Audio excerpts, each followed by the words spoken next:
सत्तारूढ दल नेकपा कोही भन्छन् चोइटिँदैछ, कोही भन्छन् पुर्दैछ, तर प्रधानमन्त्री केपी शर्मा ओली भने जे गर्नु छ गर, म राजीनामा दिनेवाला छैन भन्दै पार्टीका नेताहरूलाई नै धम्की दिँदैछन्। हुन त प्रधानमन्त्री ओलीले अर्का कार्यकारी अध्यक्ष पुष्पकमल दाहाल प्रचण्डलाई तपाईसँग मिलेर जान सकिँदैन, तपाईँ आफ्नो बाटो म पनि आफ्नो बाटो भनेर घुर्की लगाएको पनि 5 दिन बित्यो। यस बीचमा दुई अध्यक्ष बीच न त छलफल नै भएको छ न त भेटवार्ता नै। नेकपा भित्रका दुवै गुट पार्टीको विवाद मिलाउन र फुटबाट जोगाउन भन्दा पनि कसलाई कसरी आफ्नो पक्षमा पार्ने भनी अङ्क गणितीय खेल खेल्न व्यस्त।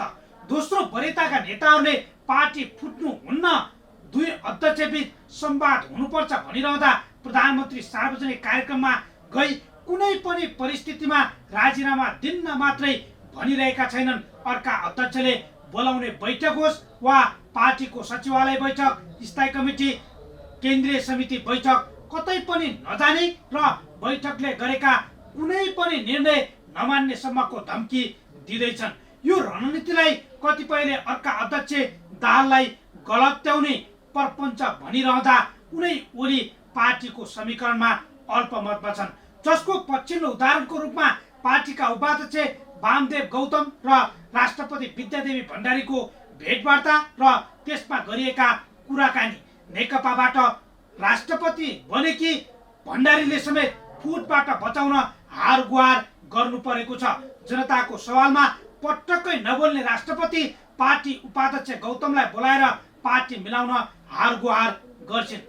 दुवै पक्ष केन्द्रदेखि स्थानीय तहसम्म आफूलाई बलियो बनाएर अघि बढ्ने कसरत गर्दैछन्। दुई पार्टी एकीकरण हुँदा दुई अध्यक्ष साक्षी बसेर अरू नेताहरूसँग छलफल र परामर्श नै नगरी नेकपा बनेको केवल दुई जनाको मात्रै पेवा हो भन्ने हुङ्कारको परिणाम हो वर्तमान नेकपा भित्र देखिएको किचलो र विवाद।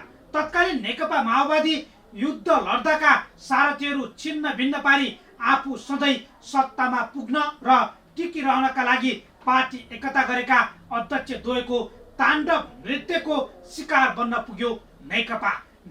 नेपाली कम्युनिस्ट राजनीतिमा कुटिल चाल चाल्न माहिर वर्तमान प्रधानमन्त्रीले आफ्नो स्वार्थ पुरा भएपछि अर्का अध्यक्ष दाहाललाई अब जान सक्नुहुन्छ भनी बाटो खुल्ला गर्न खोजे पनि दाहाल समेत नेपालको कम्युनिस्ट राजनीतिमा कच्चा खेलाडी भने होइनन्। शेरमाथि सवार शेर भने चाहिँ कतै प्रचण्डमाथि ओली हाबी भएका त होइनन्। पछिल्ला घटनाक्रमले यिनै कुराहरू प्रमाणित गर्छन्। एकले अर्कोलाई विश्वास नगर्नु, एउटा पूर्व हिँड्दा अर्को पश्चिमतिर लम्किनुले कसरी पार्टी मजबुत हुन्थ्यो। प्रचण्डको ढोलमुले नीतिले पनि उनी अहिलेको अवस्थामा पुगेका हुन्। पार्टी भित्रको विवाद मिलाउनुको सट्टा निर्णय गर्दा सुटुक्क प्रधानमन्त्री र आफू मिल्ने अनि विरोध गर्नु पर्दा वरिष्ठ नेता माधव नेपाललाई बोकी हिँड्ने, दुई ढुङ्गामै खुट्टा राख्ने नीति अवलम्बन गर्नुले पनि अहिले प्रचण्डलाई गर या मरको अवस्था सिर्जना भएको छ। हुन त यी दुई नेताका बीचको सम्बन्ध कहिल्यै समुद्र बन्न सकेन। संसदमै एकले अर्काका विरुद्ध अविश्वासको प्रस्ताव ल्याउन पदच्युत नगराएका पनि होइनन्। कुनै समय आफूलाई एउटा जेट विमानका दुई पाइलटसम्म घोषणा गर्न भएका दुई अध्यक्षले कतै नेकपालाई दुर्घटनामा पार्दै त छैनन्। जनतालाई यसबारे खासै चासो नभए पनि नेकपा जनहरूले यस्तै चिन्ता गरिरहेका छन्। आउन सुरु गरौँ आम जनताले बेहोरेको समस्या, अभाव र सरकारी सेवा सुविधाको झन्झट समाधानको सारथी बन्ने कार्यक्रम जनताको इजलास। म बालकृष्ण शर्मा। कार्यक्रमको सुरुवातमा हेरौँ यो झलक।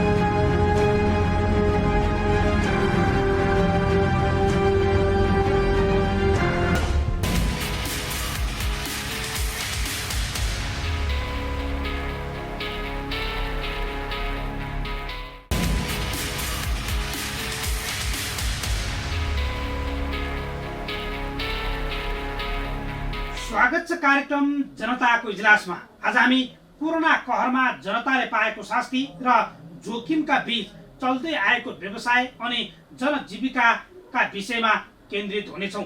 कोरोना बिमामा संक्रमितले झेल्नु परेको झमेला, सडकमा खाना खुवाउनेले सहरको सुन्दरता बिगारेर बेइज्जत गराए भन्दै महानगरका मेयरले गरेको हारगुहार र सडकमा खाना खुवाउनै पर्छ भन्नेहरू बीचको जुवारीबारीको रिपोर्ट, जोखिमका बीच चल्दै आएको व्यापार व्यवसाय र आम सर्वसाधारणको दिनचर्या बारेको स्थलगत सामग्री सहित उपस्थित भएका छौँ। तपाईसँग पनि कुनै समस्या र गुनासो छन् भने हामीलाई पठाउन सक्नुहुनेछ। तपाईहरूका समस्या र गुनासोलाई हामी कार्यक्रममा उच्च प्राथमिकता दिनेछौँ। अब आजको पहिलो विषय, सरकार भन्छ कोरोना संक्रमितको उपचारका लागि बिमाले सहयोग गरिरहेको छ। समस्यामा परेकाहरूलाई राहत दिने, सबैको स्वास्थ्य उपचार निशुल्क नगरेर सक्नेलाई तिर्न आग्रह गरिरहेको हो। तर अवस्था ठिक उल्टो रहेछ भन्ने कुरा सरकार आफैले खुलाएको छ। कोरोना बिमा गरेका संक्रमितको भुक्तानीमा ढिलाइ भएको भन्दै 7 दिनभित्र रकम निकासा गर्न सरकारले दिएको निर्देशन र उपभोक्ता अनि बिमितले गरेको गुनासोमाथि बिमा कम्पनीले दिएको जवाब समेटिएको रिपोर्ट अब हेरौँ। विश्वमा कोरोना संक्रमण फैलिँदै गर्दा नेपालका बिमा कम्पनीहरू भने सर्वसाधारणसँग कुरा बिमा गर्न तछाड मछाड गरे। कोरोना संक्रमण भयो भने उपचार सहज होस् भन्दै मानिसहरूले कोरोना बिमा पनि धमाधम गरे। बिमा कम्पनीले कोरोना बिमा भन्दै नागरिकबाट 1 अर्ब सङ्कलन गरे। पुनर्बिमा कम्पनीबाट 1 अर्ब, बिमा समितिबाट 1 अर्ब र महाविपत्ति कोषबाट 50 करोड गरी 3 अर्ब 50 करोड बिमा कम्पनीमा जम्मा भएको छ। तर नेपालमा कोरोना संक्रमण तीव्र रूपमा फैलिँदा बिमा कम्पनीहरू भने विभिन्न बहानामा संक्रमितलाई रकम नै नदिई झुक्क्याइरहेका छन्। बिमा कम्पनीले 13 करोड वितरणपछि भुक्तानी नै रोकेर दुःख दिइरहेका छन्। अझ सरकारले समेत कोरोना उपचार आफै गर्नु भन्दै हात झिकेपछि समस्यामा परेका नागरिक बिमा कम्पनीबाट समेत आजित बनेका छन्। संक्रमितको उपचारका लागि बिमा कम्पनीले समेत रकम नदिँदा नागरिकले थप शास्ति खेप्नु परेको छ। बिमा कम्पनीहरूले 17,70,926 जनाको बिमा गरेका छन्। तर अहिलेसम्म जम्मा 1,441 जनाको मात्रै भुक्तानी भएको छ। 17,70,000 जनताको बिमा गर्दा कम्पनीहरूले 1 अर्ब 1 करोड 91 लाख रुपियाँ प्रिमियम सङ्कलन गरेका थिए। कुल बिमित मध्ये 0.75% अर्थात् कुल 13,353 संक्रमित भएको भन्दै दाबी परेको थियो। तर बिमित संक्रमित मध्ये 11% अर्थात् जम्मा 1,441 जनाको मात्रै भुक्तानी भएको छ। संक्रमित पुष्टि भएको व्यक्तिको कागजात प्रमाणित गर्ने भन्दै बिमा कम्पनीले भुक्तानी ठप्प पारेका हुन्। संक्रमित व्यक्तिको कागजात पुनः प्रमाणीकरण गर्नुपर्ने बिमा कम्पनीलाई किन आइलाग्यो?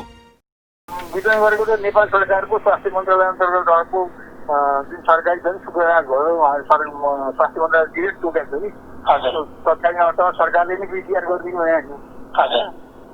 त्यो तोकिएको ठाउँबाट हामीले गरेकोलाई चाहिँ दाइ भुक्तानी गरेको हो होइन। अब अहिले त अब 7 दिनभित्र दिनु भनेर आइसकेपछि हामी सबै त्यसको तयारी भइसकेको छ, हामीले समय गरिसकेको छ। हामी त मैले अहिले भने त्यसमा हामी भोलिदेखि नै दाइ भुक्तानी गर्छौँ हाम्रो नियममा। 17,70,000 ग्राहकबाट 1 अर्ब 1 करोड सङ्कलन गरेका बिमा कम्पनी सामु 13,000 दाबी पर्दा 1 अर्ब 28 करोडको स्थायित्व सिर्जना भएको छ। यति ठुलो महामारीका बेला सरकारले बिमामा समेत हिस्सा नलिएकोले कम्पनीहरूले देख्न नसक्ने बताउँदै आएका छन्। 29 भदौ यता व्यक्तिको कोरोना बिमा रोकिएको छ। परिवार वा समूहको मात्रै बिमा यति बेला भइरहेको छ। वैशाखबाट सुरु भएको कोरोना बिमामा पटक पटक संशोधन भइसकेको छ। 28 भदौसम्म जारी भएका बिमा पोलिसीको दाबी भुक्तानीमा बिमितले नगद प्राप्त गर्नेछन्। तर 29 भदौ पछि जारी बिमा पोलिसीमा बिमितले उपचार खर्च पाउनेछन्। 29 भदौबाट कोरोना संक्रमितले घरमै आइसोलेसनमा बसेर उपचार गर्दा 25,000 र अस्पतालमा उपचार गराउँदा अधिकतम 75,000सम्म उपचार खर्च पाउने व्यवस्था गरिएको छ। गत असारपछि जारी भएका र हुने पोलिसीको अवधि आगामी असार मसान्तसम्म कायम हुनेछ। सोभन्दा अघि गरिएको बिमाको भने 1 वर्षको अवधि रहेको थियो। सुरुमा कोरोना बिमा गर्ने होडबाजी चलाएका बिमा कम्पनीहरूले घाटामा जाने भएपछि अनेक बहानाबाजी गरिरहेका छन्। पटक पटक मापदण्ड परिवर्तन गर्दै बिमा कम्पनीले अनेक बहाना झिकिरहेका छन्। एकातिर कोरोना संक्रमित छटपटाउँदा समेत बिमा कम्पनीले रकम नदिने र सरकारले समेत उपचार आफै गर्नु भन्दै निर्णय गर्नुले सर्वसाधारणमा झनै आर्थिक अभावको सामना गर्नु परेको छ। लामो समय रकम दिन आलटाल गरेपछि अर्थमन्त्री विष्णु पौडेलले मंगलबार बिमा समितिका पदाधिकारीलाई बोलाएर 7 दिनभित्र भुक्तानी दिन निर्देशन दिएका छन्। अर्थमन्त्रीको निर्देशनपछि नियामक निकाय बिमा समितिले सबै बिमा कम्पनीहरूलाई निर्देशन दिएको छ। कोरोना लागेर निको भइसकेको लामो समयसम्म पनि धेरैले बिमा दाबी भुक्तानी नपाएको व्यापक गुनासो आएपछि समितिले यस्तो निर्देशन दिएको हो। अर्थमन्त्रीले कार्यको समन्वय र अनुगमन बिमा समितिले गरी दाबी भुक्तानीको दैनिक प्रतिवेदन अर्थ मन्त्रालयमा पठाउन निर्देशन दिएको छ। यस्तै कोरोना बिमाको दाबी भुक्तानी कार्यमा सेवाग्राहीबाट आएका गुनासाहरूको सुनवाई गरी समस्या समाधानका लागि सम्बन्धित बिमा कम्पनीहरूलाई निर्देशन दिन हटलाइन टेलिफोन सहितको हेल्प डेस्क सञ्चालन गर्ने व्यवस्था बिमा समितिले तत्काल मिलाउने निर्णय पनि भएको अर्थ मन्त्रालयले जनाएको छ। सोही निर्देशन बमोजिम बिमा समितिले तयारी थालेको छ। आइसकेपछि हामीले तुरुन्तै हाम्रो बिमा कम्पनीलाई हामीले पत्र जारी गरेका छौँ। 7 दिनभित्र दिनु भनेर पैसा जारी गरेर हामीलाई हेल्थ टेक्स राख्नु र उजुरी सुनाइ राख्नु भन्नु त पनि हामीले तयारी बनाएर राखिसकेछौँ। अरू मापदण्ड दाबी फसल गर्नमा त के हो र पहिला त नेपाल सरकार स्वास्थ्य मन्त्रालयको पिसिआर टेस्ट गरेको हुनुपर्छ भनेको त्यहाँ होइन अलिकति त्यसमा ओके सुविधा थियो। अनि त्यो अहिले त पिसिआर टेस्ट भएको 7 दिनभित्रमा चाहिँ कार्यहरू पेस गरेपछि भुक्तानी दिनु भनेर निर्देशन आएको हामीलाई मन्त्रालयबाट। त्यही अनुसार हाम्रो मापदण्डमा अब कस्तो ऊ आइसोलेसनमा बसेर भने त्यसमा 7 दिन के अरे खाने निकायको ऊ चाहियो, सिफारिस चाहियो। त्यसपछि अब पिसिआर टेस्ट गरेको अब सम्बन्धित चाहियो, हस्पिटलबाट डक्टरको डिस्चार्ज भएको रिपोर्ट चाहियो होइन, एडमिट डिस्चार्ज भएको रिपोर्ट चाहियो। त्यहाँ टुरीको मापदण्ड पुरै कागजात दिएपछि हामी तुरुन्तै भुक्तानी गरिहाल्छौँ। बिमा समितिले 500 रुपियाँ तिरेर 50,000 रुपियाँ र 1,000 रुपियाँ तिरेर 1 लाख रुपियाँको कोरोना बिमा गर्न सक्ने व्यवस्था गरेको थियो। सामूहिक बिमा गर्दा भने बिमा शुल्कमा 50% छुटको व्यवस्था गरिएको थियो। तर कोरोना धेरैलाई लागेपछि बिमा कम्पनीहरू आत्तिएका छन्। भुक्तानी गर्न नसकिने भन्दै बिमा समितिलाई पोलिसी खारेज गर्न सुझाएका बिमा कम्पनीहरूले अर्बौंको भुक्तानी नदिई अहिले रोकेर राखेका छन्। सुरुमा कोभिड पोजिटिभ आउने बित्तिकै 1 लाखको गरेको भए पुरै रकम पाउने भनिएकोमा पछिल्लो पटक मापदण्ड संशोधन गर्दै समितिले पोजिटिभ आएमा 25% रकम तत्कालै र बाँकी 75% रकम अस्पताल वा होटल आइसोलेसनमा बसेको बिल भरपाई पेश गरिसकेपछि दिने व्यवस्था गरिएको छ। समितिले मंगलबार जारी गरेको निर्देशिकामा कोरोना बिमा लेख पोलिसी अनुसार भुक्तानी दाबी गरेका बिमितहरूको पिसिआर रिपोर्ट प्रमाणित भएको अवस्थामा 1 साताभित्र भुक्तानी दिने भनिएको छ। हालसम्म 20,000 भन्दा बढी बिमितले 2 अर्ब भन्दा बढी रुपियाँको बिमा दाबी भुक्तानीका लागि कागजात पेश गरे पनि करिब 15 करोड रुपियाँ मात्र दाबी भुक्तानी भएको छ। महामारीको बिमा नहुने सिद्धान्त विपरीत सरकारको नीति र बिमा समितिको दबावमा सुरु भएको कोरोना बिमामा कम्पनीहरूले दाबी भुक्तानी नदिएपछि आलोचना हुँदै आएको छ। मौलिक हकका रूपमा रहेको निःशुल्क स्वास्थ्य उपचारको सेवा कोरोना संक्रमितको हकमा खोसिएको भन्दै सर्वत्र चासो बढिरहँदा बिमा गरेकाहरूको भुक्तानीमा समेत झमेला। यो सुविधा त्यो सुविधा अनि यस्तो लाभ उस्तो लाभ भन्दै प्रभावमा पारेर बिमाको दायित्वबाट भाग्ने बिमा कम्पनीहरू सच्चिनुपर्छ। सरकारले दिएको 7 दिने निर्देशन फकतको बोली नबनोस्। कार्यान्वयनका लागि सरकारको दबाव प्रभावकारी होस्। बस यसैका लागि हाम्रो खबरदारी। अब आजको अर्को विषय, कोरोनाको कहर देशका अन्य जिल्लामा भन्दा काठमाडौँ उपत्यकामा अलिक बढी नै देखिएको छ। हिजो रोग र भोकले मरिने डरले गाउँ भागेकाहरू अलिकति सामान्य अवस्था भयो, लकडाउन खुल्यो भन्ने सुन्नासाथ उपत्यका छिरे। यहाँ भएका ज्याला मजदुरी गर्नेहरूलाई सरकारले हेरेन भन्दै सडकमा खाना खुवाउने बीच प्रतिस्पर्धा नै चल्यो। कोरोनाको जोखिम कायमै भए पनि अहिले बजार पसल सबै सामान्य जस्तै खुलेका छन्। ज्याला मजदुरी गर्ने अधिकांश काममा फर्किएका छन्। तर युट्युब तथा सञ्चार माध्यममा चर्चा चलाउँदै खाना खुवाएको खुल्ला मञ्चको खुल्ला खाना काठमाडौँ महानगरकै लागि टाउको दुखाइ बनेको छ। आम नागरिकलाई अल्छी बनाएको माग्नेहरूको सहर जस्तो बनेको भन्दै महानगरले सडकको खाना अभियान रोक्न आग्रह गर्दा जारी राख्नुपर्छ भन्दै नेता तथा अभियन्ताबीच चलेको दुवारीबारीको रिपोर्ट अब हेरौँ। गत चैत 11 गतेदेखि झण्डै 7 महिना भएको लकडाउन र 3 साताभन्दा बढी भएको निषेधाज्ञाले धेरै मानिसको रोजगारी खोसियो। 1 महिना स्थानीय सरकारले राहतका पोका पनि वितरण गरे, तर त्यो पछि जनतालाई पेट भर्न नै हम्बे हम्बे पर्यो। काठमाडौँ उपत्यकाका विभिन्न स्थानमा समूह बनाई साँझ र बिहान खाना खुवाउने व्यवस्था गरियो, जहाँ दैनिक हजारौंको लाइन लाग्न थाल्यो। काठमाडौँको टुडीखेलमा विभिन्न अभियानकर्ताले खाना खुवाउन सुरु गरे। विभिन्न राजनीतिक दलका नेताहरूले समेत उनीहरूलाई साथ दिँदै खाना खुवाउन आफै सक्रिय भए। लकडाउन र निषेधाज्ञा खुले पनि खाना खुवाउने क्रम भने जारी नै रह्यो। काठमाडौँ पहिलेकै जस्तो सामान्य अवस्थामा फर्किन लागिसकेको छ। कोरोना संक्रमण तीव्र रूपमा फैलिए पनि मानिसहरू दैनिक आफ्नो काममा सक्रिय भइरहेका छन्। तर रोजगार गुमाएका र अशक्त व्यक्तिहरूका लागि अझै दैनिक खाना खुवाउने अभियान चलिरहेको छ। सोमबार काठमाडौँ महानगरपालिकाले टुडीखेलमा भइरहेको निःशुल्क भोजन कार्यक्रम बन्द गर्न निर्देशन दिएसँगै चर्को आलोचना भइरहेको छ। नगर प्रहरी लगाएरै महानगरले खाना खुवाउने काम बन्द गराउन खोजेको थियो, तर सबैको विरोधपछि एकछिनको वाद विवादपछि खाना खुवाउन सुरु त गरियो, तर महानगर मात्रै होइन सरकारको आलोचना समेत रोकिएन।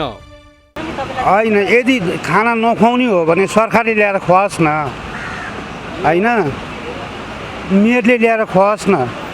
मेयरको दग्दीले हामी गरिबलाई के गर्नु, हामी नाम्लो बोक्ने हो।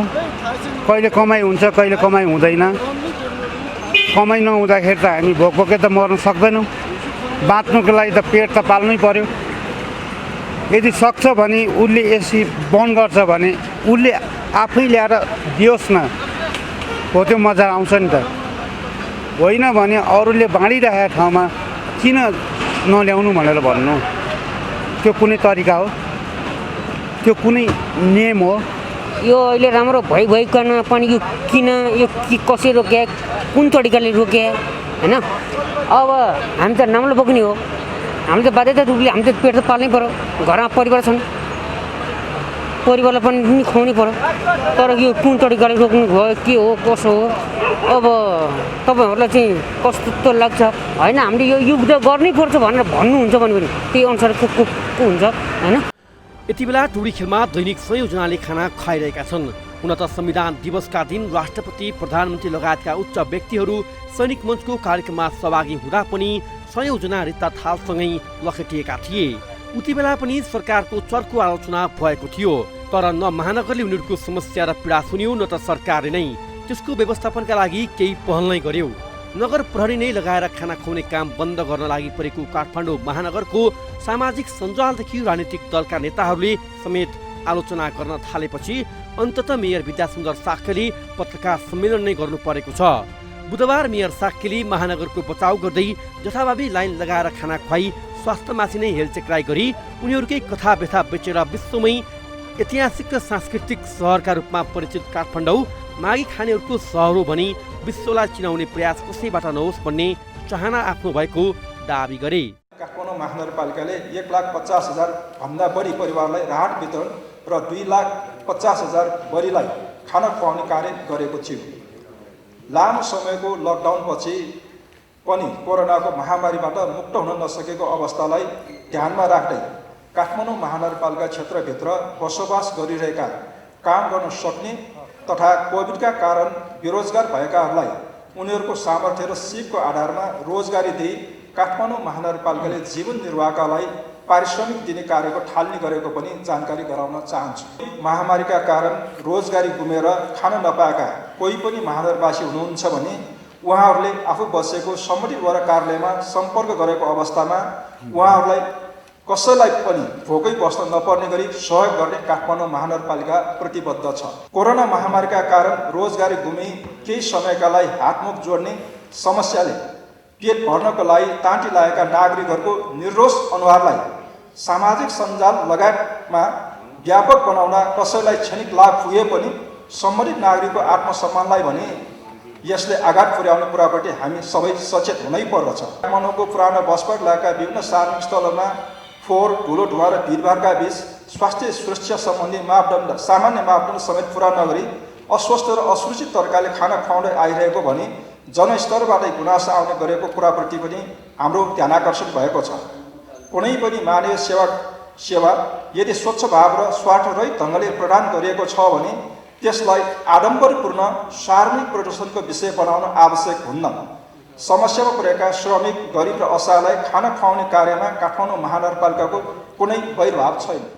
कोभिडका कारण प्रभावित भएका काठमाडौँ महानगरपालिका क्षेत्रभित्र रहेका असहाय, अशक्त, अति विपन्न र दैनिक ज्याला मजदुरीमा काम गर्नेलाई काठमाडौँ महानगरपालिकाले सुरुदेखि नै सहयोग गर्दै आइरहेको पनि मेयर साक्कीको दाबी छ। लकडाउन अवधिभर काठमाडौँ महानगरपालिकाले 32वटै वडा मार्फत भोकै कोही पर्दैन, भोकले कोही मर्दैन भन्ने मूल नाराका साथ खाना नपाउने बेरोजगार, अशक्त र असहायलाई राहत वितरण र खाना खुवाउने काम गरेको पनि मेयर साक्कीले दाबी गर्दै लकडाउन अवधिभर काठमाडौँ महानगरपालिकाले 1,50,000 भन्दा बढी परिवारलाई राहत वितरण र 2,50,000 बढीलाई खाना खुवाएको पनि जिकिर गरे। तर वितरण गरिएको राहतमै यति बेला पनि प्रश्न उठिरहेको छ। नेता कार्यकर्ता र आफन्तलाई मात्र होइन, गरिब तथा विपन्नलाई रात दिँदा विभिन्न बानाबाजी गरेको समेत उति बेला आरोप लागेको थियो। श्रमिक, गरिब र असहायलाई 2 छाक खाने र उनीहरूको चुलो ननिम्ने व्यवस्था सजिलै गर्न सकिने बताएका मेयर साक्कीले यो 8 महिना जनताको पेट भर्न किन पहल गरेनन् भन्ने प्रश्न उठेको छ। खुल्ला मञ्चमा खाना खानेहरू बाध्यताले आएका हुन् या अल्छीले, अनि खाना खुवाउनेहरूले सेवा भावले खुवाएका हुन् वा चर्चा बटुल्न त्यसबारे भने लेखाजोखा हुन जरुरी छ। कोही साँच्चै भोकै छ, घाँसमै समस्या छ भने त्यस्ता व्यक्तिलाई खाना खुवाउनेहरूलाई सम्मान गर्नै पर्छ। तर यहाँ खाजा खुवाउनेहरू बीच चल्ने भिडियाबाजी र चर्चाले सेवा भन्दा पनि लोकप्रियताको अभियान जस्तो देखिएको छ। विपन्नका लागि घाँसको व्यवस्था सरकारले होस् वा नागरिकबाट जसबाट भए पनि गरिनुपर्छ। खाना बाँडेकै कारण अल्छी र भगन्ते भन्नेहरूको जमात नबढोस् अनि केही छाक खानामा लगानी गरेर चर्चा बटुल्ने खेती नहोस्। बस हाम्रो खबरदारी यतिका लागि। अब एकैछिन विश्रामपछि कोरोना कहरमा चल्दै आएको बजार र आम नागरिकको दिनचर्याको बारेमा स्थलगत वास्तविकता सहित उपस्थित हुनेछौँ। हामी सँगै रहनुहोला।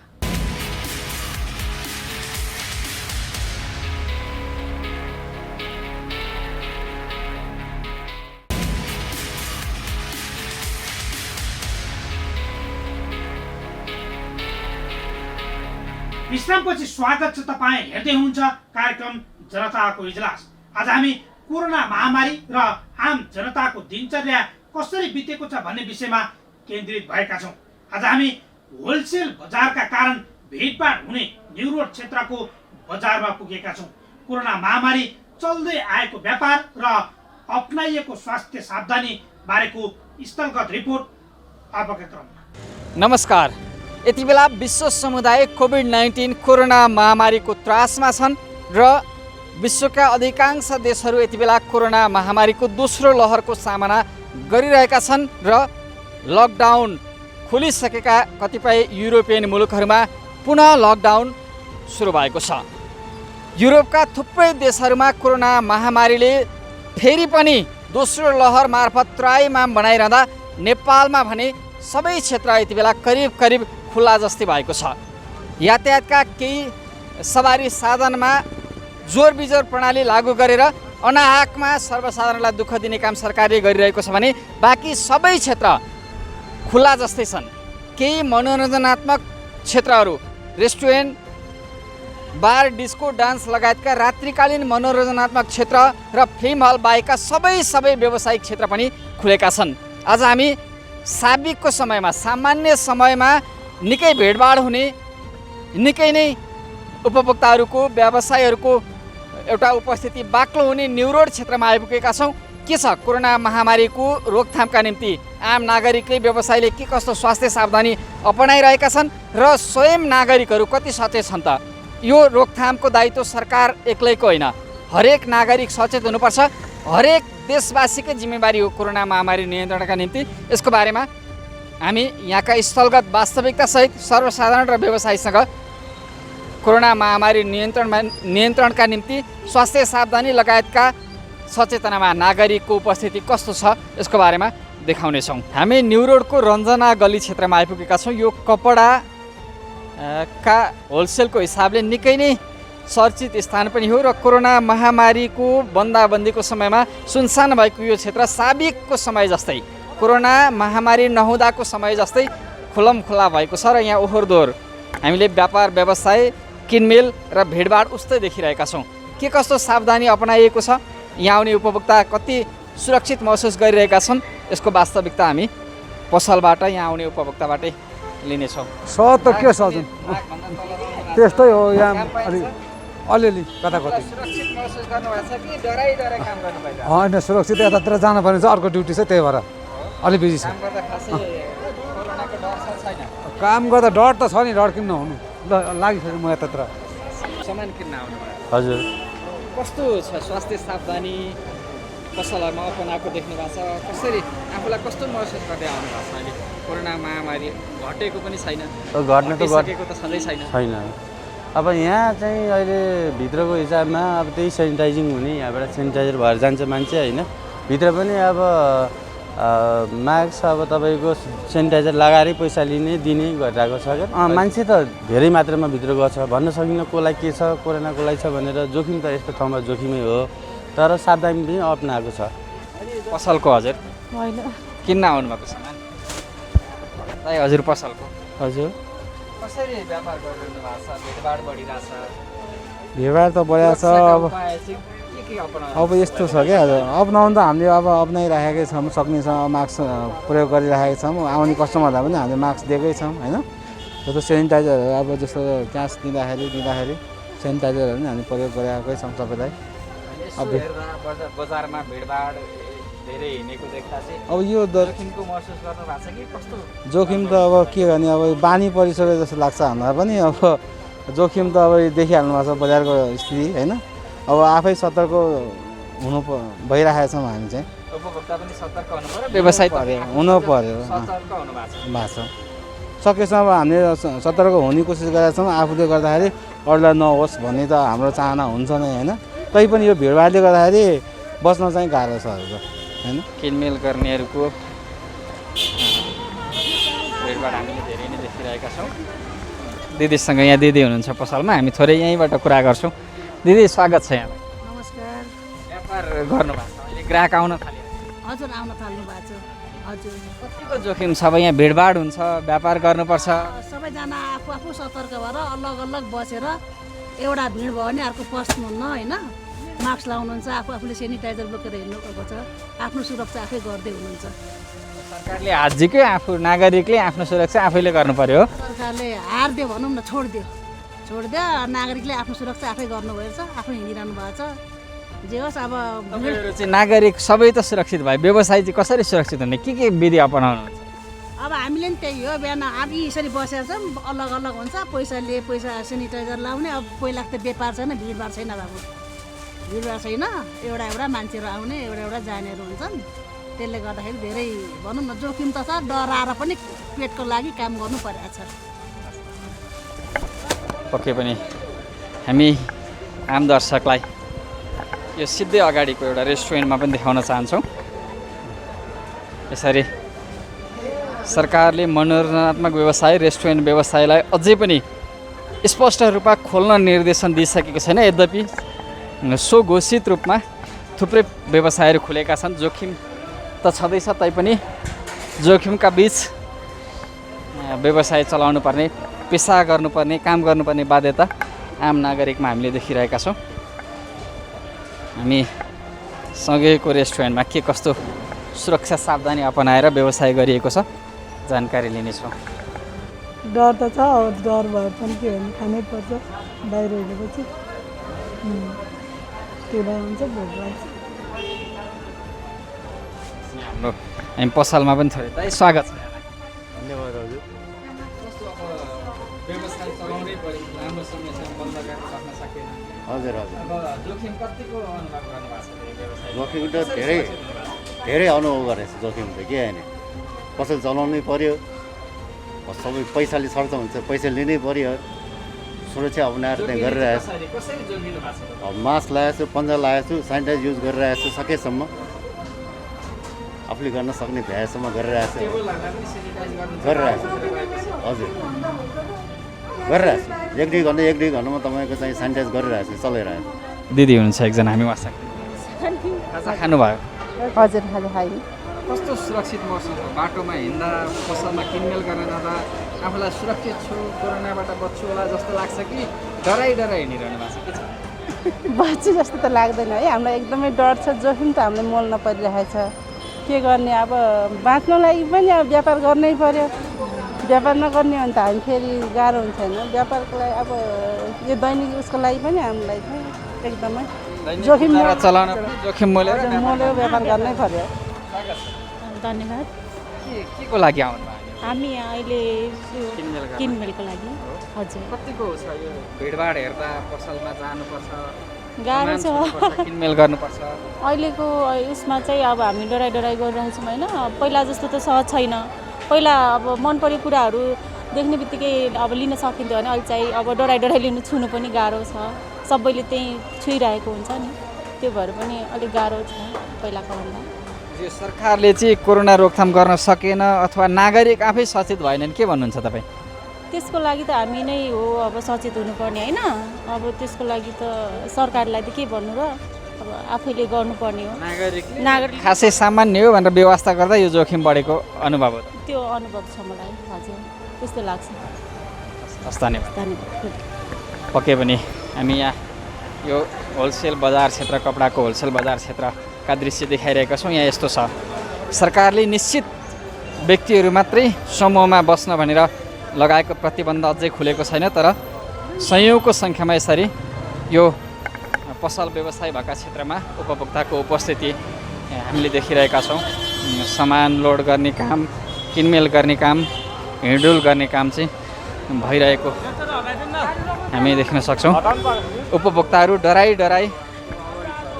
बजारमा आइरहेका छन् भने व्यवसायी पनि डराइ जोखिममा परिने हो कि भन्ने त्रासका बिच व्यवसाय गरिरहेका छन्, जुन कुरा हामीले स्वयं व्यवसायी र उपभोक्ताकै आवाजमा पनि यहाँलाई देखाइरहेका छौँ। एउटा जुत्ताको पसलमा आइपुगेका छौँ हामी। जोखिममा नै छौँ। यो मान्छेहरूको भिडभाड बढिरहेको छ। यो हिँड्नलाई बाटो छैन नि त, डिस्टेन्स गर्नुपर्ने, सोसल डिस्टेन्स मेन्टेन गर्नुपर्ने। भौतिक दूरी चाहिँ आम उपभोक्ता कसैले नागरिकले कायम गर्दैन रहेछ भन्ने अनुभव भयो यहाँ आउँदा? हो त्यही हो। सरकारलाई दिइरहेछन् हरेक नागरिकले, सरकारले गरेन, सरकारले हात झिक्यो मात्रै भन्छन्। यहाँको बजारको उपस्थितिलाई के भन्नुहुन्छ? के भन्ने भन्नु त, के भन्ने हो र।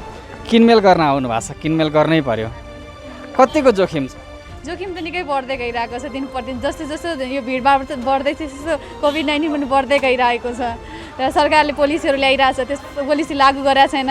भाषणमा भनिरहेको हुन्छ, किताबमा लेखिरहेको हुन्छ, तर वास्तवमै लागू हुन सकिरहेको छैन।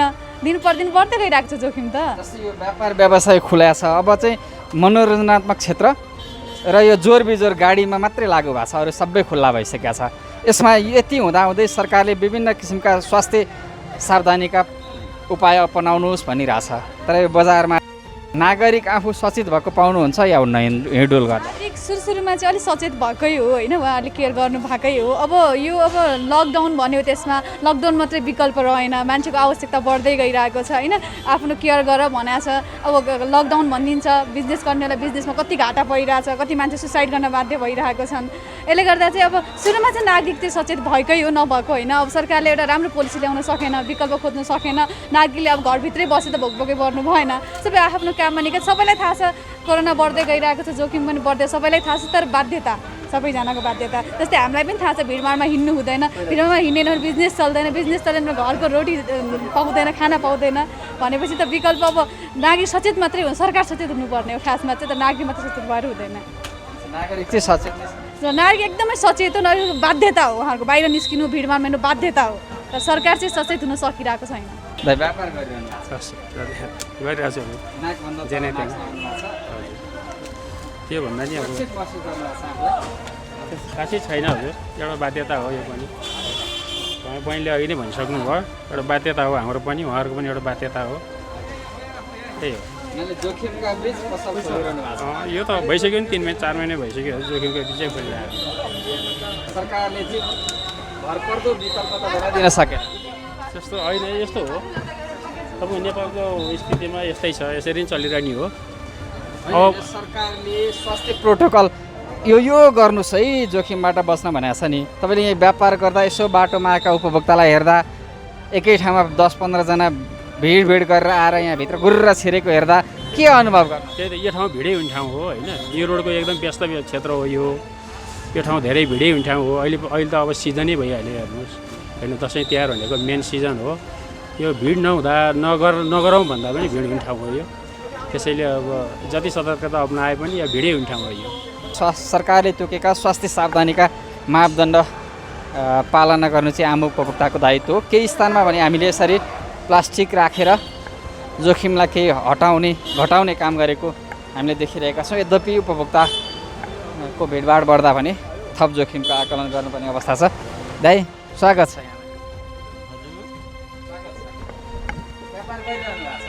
बसिराख्नु परिहाल्यो, के गर्ने।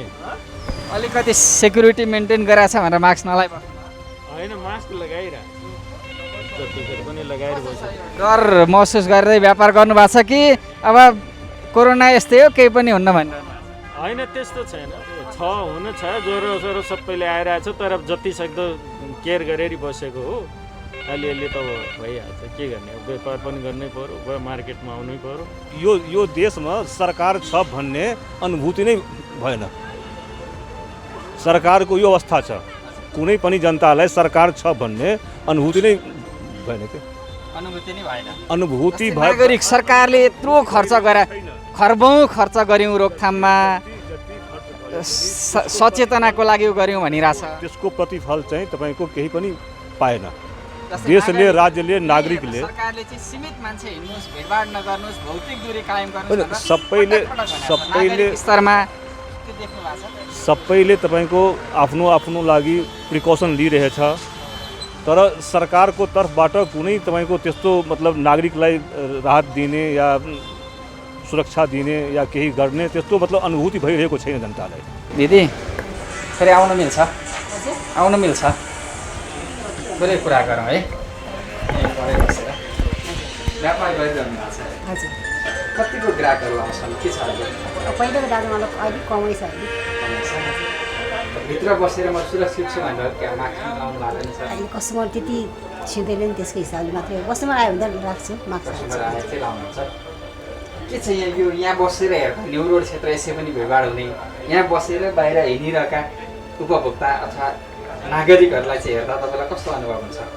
भौतिक दूरी कायम गर्नु भनेको छ सरकारले, भिडभाड नगर्नु धेरै भनेको छ, यहाँ हिँडेको देख्दा चाहिँ के भन्नुहुन्छ यहाँ हिँडेको देख्दा चाहिँ? जोखिमको मतलब रहेनछ नागरिकलाई। दसैँ टाका भयो, तिहारको दसैँका पनि त्यस्तै थियो होइन। अब होलसेल मार्केट यहाँ धेरै छ यता एरियामा, त्यसले गर्दाखेरि त्यो चाहिँ नियम चाहिँ अलिकति लागु भएन जस्तो लाग्छ। नागरिकले मानेन। हजुर, कोरोनालाई जिते जस्तो महसुस गरे? कोरोनाले जित्यो भने कि अब के भन्ने खै भन्नै सकिँदैन अब है। नागरिकको चेतना स्तर कम रहेछ नेपालीमा, त्यसरी बुझ्दा हुन्छ। अलिकति हल्का भन्दाखेरि अलिअलि त्यस्तै त्यही हिसाबले हुन्छ। भन्नाले तपाईँको यो चाहिँ गरगहना क्षेत्र चाहिँ अहिले पनि धाराशायी छ कोरोना। अलिक कमै छ, त्यो पहिला यो भाउ पनि एकदम माथि त्यो भयो है, त्यसले गर्दाखेरि कमै छ, व्यापार एकदम कम छ पहिलाको हिसाबमा। पटक्कै छैन भने पनि हुन्छ अहिले।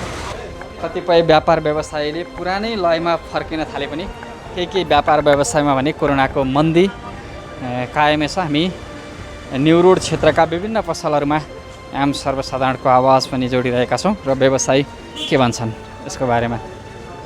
दाइ थोरै कुरा गरौँ है, जोखिमका बिच किनमेल गर्नु है। मलाई त केही जोखिम नै लाग्दैन, जोखिमै लाग्दैन। हजुर आफू सुरक्षित भएर आफू चाहिँ नि अब सुरक्षित हुने हो होइन, बस सिद्धिहाल्यो। सरकारलाई गाली गरिरहेछ नि त धेरैले, सरकारले हेरेन, सरकारले उपचार गरेन, सरकारले गर्दै गरेन, नागरिकले पनि नगरे जस्तो देखिन्छ। भिडभाडमा ठेलमठेल गरेर हिँडिरहेछन्, भौतिक दूरी कायम छैन, मास्क नै लाउँदैनन्। के भन्नुहुन्छ यसमा? सरकारले नगरेलाई नगरेकै भनेको हो नि। अब कोही त अब नबुझ्नेहरूको लागि केही लाग्दैन। म आफू चाहिँ सुरक्षित भएर हिँडेको छु, मलाई अरूको थाहा छ। हस् हस् पक्कै पनि कतिपय नागरिकहरू आफै सुरक्षित भइरहेका छन् भने कतिपयले स्वास्थ्य सावधानीलाई व्यवस्था गरिरहेका दृश्यमा देखिरहेका छौँ। किनमेल गर्न आउनु, हजुर, बच्चा बोकेर आउनु भएको छ। हजुर, कोरोनाको जोखिम छ, बच्चा र बुढाबुढीलाई झन् धेरै प्रभावित हुन्छ भनिरहेछ। अब के गर्नु, व्यापार नगरी खानु के खानु, अब व्यापार त गर्नै पर्यो होइन। र यत्रो महिना लकडाउनले त्यसै असर पारे, त्यही भएर। न्यु रोडमा आउँदा चाहिँ तपाईँलाई कस्तो अनुभव हुन्छ? घरमा बस्नुभयो 3-4 महिना, बन्दाबन्दी हुँदा भिडभाड ठेलमठेल धकेला धकेल हुँदो रहेछ, कस्तो अनुभव हुन्छ? यहाँ आएपछि चाहिँ नागरिकै सचेत छैन नि, के हो सरकारलाई मात्रै के दोष दिनु जस्तो लाग्छ कि होइन सरकारले गलत गरे जस्तो लाग्छ? होइन, हामी नै गलत हो जस्तो लाग्नलाई। तर के गर्नु, हाम्रो सरकारले अब हामीलाई घर घरमा खाना त पुर्याउँदैनन् होइन, आफ्नो अब छाक त टार्नु पर्यो। त्यो भएर अब आफै बेकुफ बनेरै अब यसरी बजारमै हिँड्नुपर्छ। जोखिमका बिच डरका बिच व्यवसाय गर्नु परिहाल्यो। घरबाट अब छुट हुँदैन होइन, अब करहरू पनि खासै छुट हुँदैन, अनि अब त्यही त हो नि। न्यु रोडतिर किनमेल गर्न आउँदा डर हुन्छ कि कोरोना यस्तै हो भन्ने अनुभव हुन्छ? डर पनि हुन्छ, यस्तै हो भन्ने पनि हुन्छ। दुइटै चिज हो क्या, काम गरेर खान पाइयो, काम गर्नै पर्यो, खानै पर्यो, त्यही त हो नि। जस्तै सरकारलाई गाली गरिरहेछन् युवा पुस्तादेखि लिएर अलि बुढौली लागेकादेखि लिएर सरकारले गरेन, उपचारबाट भाग्यो भनिरहेछन्। जस्तै यहाँ आउँदा यहाँको भिडभाड, यहाँ चाहिँ स्वास्थ्य सावधानी नै नअपनाएको, भौतिक दूरी कायम नगरेको देख्दा तपाईँ युवाको नाताले शिक्षित दर कम रहेछ, हेलचेक नै बढिरहेछ नागरिकमा जस्तो अनुभव गर्नुहुन्छ कि के भन्नुहुन्छ? हेलचक्राइ नै बढ्यो, हेलचक्राइ नै बढ्यो। नागरिक स्तरमा सचेतना पुगेन, सावधान भएनन् भन्ने अनुभव चाहिँ त्यही हो। के देख्नुहुन्छ?